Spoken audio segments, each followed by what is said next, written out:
Sure. So I'm in the Communications and Public Affairs Department at United Way. I'm a Communications Officer.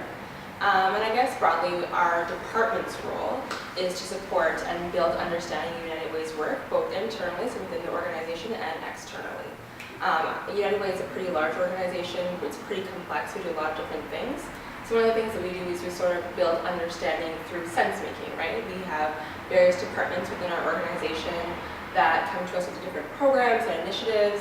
People might not understand them the way that they've described them, so we put it into plain language, we make it very accessible, and really help to get that message out through the organization and out into the public. We have about 3 different audiences or so. We have our donors, who can either be members of workplaces that run United Way campaigns, so they work in the private sector, or just members of the public who feel inspired to give or recognize the needs and areas that United Way focuses on.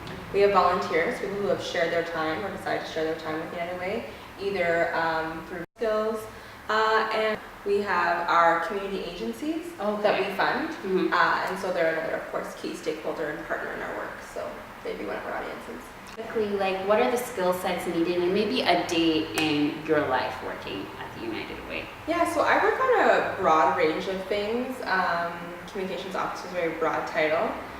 So I'm doing everything from, working on and supporting our internal communications. So that might be emails that go out to all staff, making sure they align with our brand, working on our newsletter, to, developing briefing notes for our senior executive team on particular initiatives or programs.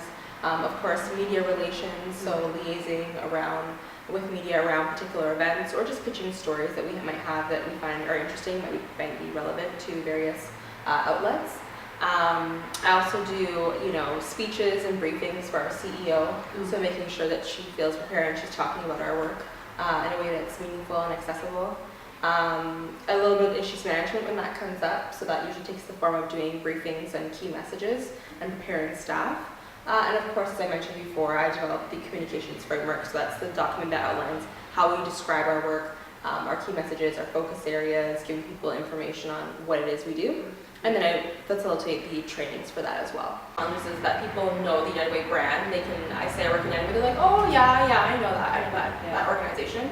But what do you guys do? Right? They know of us, but they don't know what we do. Another key challenge is that they might donate to us, but they don't really know where the money's going. It just kind of seems like it goes into a black hole. So those are 2 communications challenges that we've tried to address. We've done that through developing a communications framework.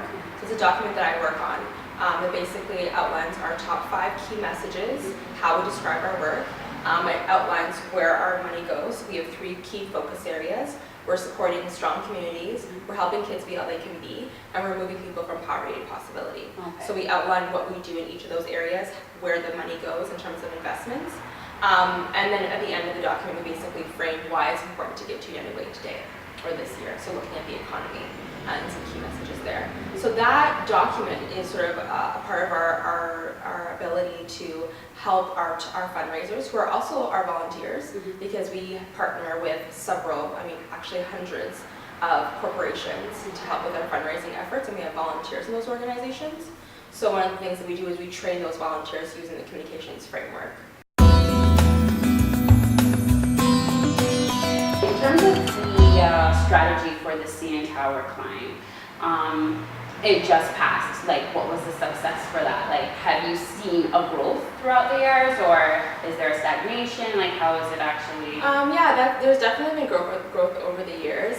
We are getting more and more climbers out to the event, and that event is actually. So I guess what's interesting about United Way is that we have a marketing department and we have a communications and public affairs. Okay. So marketing is also concerned with the branding of our organization, special events. All of the sort of the visual materials that are created to, showcase the United Way brand.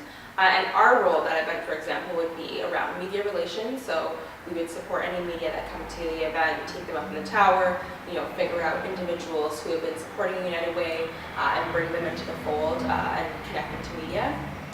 We would also, let's largely take questions, of course, from the public. Okay. But the CN Tower climb is a good example of a challenge that we face, and also this year we've been successful in terms of being able to address that. Insofar as the media, when they want to talk about United Way in relation to the CN Tower climb, it's like, oh, this person just climbed for United Way, and what's your story, what's your time? Yeah. But that doesn't really tell the story of why it's important to give to United Way, why it's important to fundraise for United Way. So one of the things we did this year is the climb happened to fall during about like a week after Thanksgiving. So we pitched to the Globe and Mail a story about giving thanks and a story about the CN Tower climb, the fundraising efforts of the climbers, that money going back into the community in the form of various programs. Our CEO is climbing this year for the first time as a CEO. So what we did is we pitched the story of her climbing the tower, being the CEO, walking the talk, literally, and also being around the context of a Thanksgiving story and giving back to the community, and how does United Way sort of support people's efforts to contribute to their community. Yeah. And so that really addresses the challenge of people having a very singular idea of United Way, of just like, this hand and like money, right? So it's helping us tell people, where does the money go, what's the impact? I want to thank you, Alcohol, for speaking with me from the United Way, and I hope the class has enjoyed it. Okay, bye.